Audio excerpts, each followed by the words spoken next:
Hello ಸ್ನೇಹಿತರೆ, ಶ್ರೀರಂಗ ಟಿವಿಗೆ ಸ್ವಾಗತ.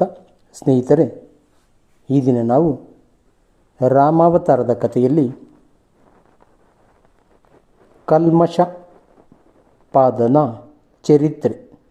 ಕಲ್ಮಷಪಾದನ ಚರಿತ್ರೆಯ ಬಗ್ಗೆ ತಿಳಿದುಕೊಳ್ಳೋಣ. ಸ್ನೇಹಿತರೆ, ನಮ್ಮ ಚಾನಲ್ ಶ್ರೀರಂಗ ಟಿವಿಯನ್ನು ದಯವಿಟ್ಟು ಸಬ್ಸ್ಕ್ರೈಬ್ ಮಾಡಿ. ಸೂರ್ಯವಂಶದಲ್ಲಿ ಅನೇಕ ಮಹಾನುಭಾವರು ಆಗಿ ಹೋಗಿದ್ದಾರೆ. ಭಗೀರಥನ ವಂಶದಲ್ಲಿ 5ನೆಯ ತಲೆಮಾರಿನಲ್ಲಿ ಋತುಪರ್ಣನೆಂಬ ರಾಜನಿದ್ದನು. ಇವನಿಗೆ ಪ್ರಸಿದ್ಧ ರಾಜ ನಳನೊಂದಿಗೆ ಸ್ನೇಹವಾಗಿ ವಿದ್ಯಾ ವಿನಿಮಯ ಮಾಡಿಕೊಂಡನು. ಅಕ್ಷ ವಿದ್ಯೆಯನ್ನು ನಳನಿಗೆ ನೀಡಿ ಅಶ್ವಹೃದಯ ವಿದ್ಯೆಯನ್ನು ಪಡೆದ ಋತುಪರ್ಣ ಶನಿಯ ಪೀಡೆಯಿಂದ ತೊಂದರೆಗೀಡಾದ ನಳನನ್ನು ಪ್ರೀತಿಯಿಂದ ಕಂಡು ಗೌರವಿಸಿದನು. ಋತುಪರ್ಣನ ಮಗನ ಹೆಸರು ಮಿತ್ರಸಹ ಎಂದಿತ್ತು. ಇವನು ಮಹಾಯೋಗಿಯಾಗಿದ್ದನು. ಒಮ್ಮೆ ವಸಿಷ್ಠರು ಬಂದಾಗ ಅಡಿಗೆಯವನು ತಿಳಿಯದೆ ನರಮಾಂಸದಡಿಗೆಯನ್ನು ಬಡಿಸಿದನು.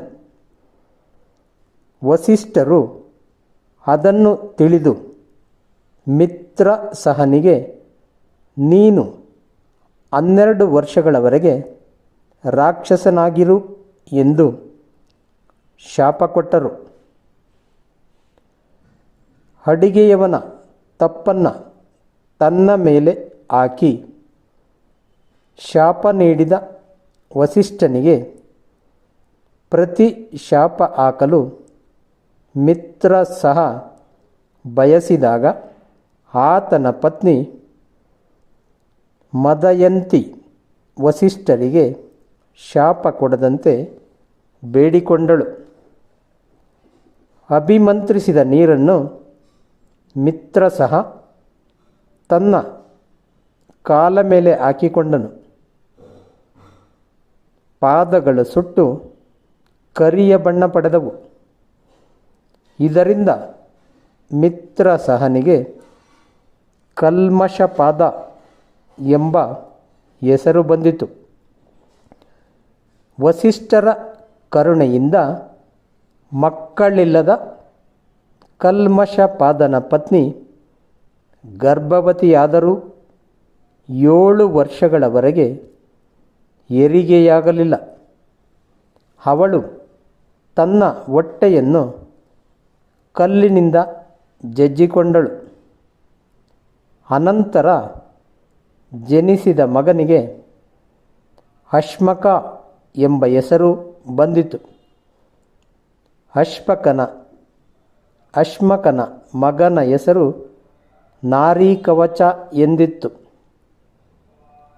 ಪರಶುರಾಮನು ಕ್ಷತ್ರಿಯರನ್ನು ಸಂಹರಿಸುತ್ತಿದ್ದಾಗ ಅರಮನೆಯ ಸತಿಯರು ಇವನನ್ನು ಸಂರಕ್ಷಿಸಿದರು.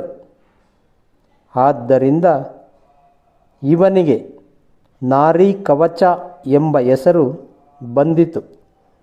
ಇವನಿಂದಲೇ ಮುಂದೆ ಕ್ಷತ್ರಿಯ ಸಂತತಿ ಉಳಿದಿದ್ದರಿಂದ ಮೂಲಕ ಎಂಬ ಹೆಸರನ್ನು ಪಡೆದನು.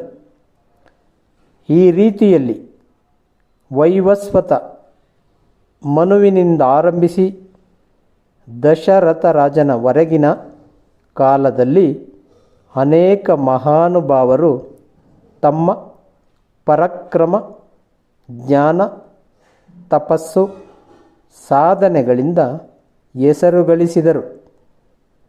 ದಶರಥ ಮಹಾರಾಜನು ದೇವಾಸುರ ಯುದ್ಧದಲ್ಲಿ ಕೈಕೇಯಿಯನ್ನು ಸಹ ಕರೆದೊಯ್ದಿದ್ದನು.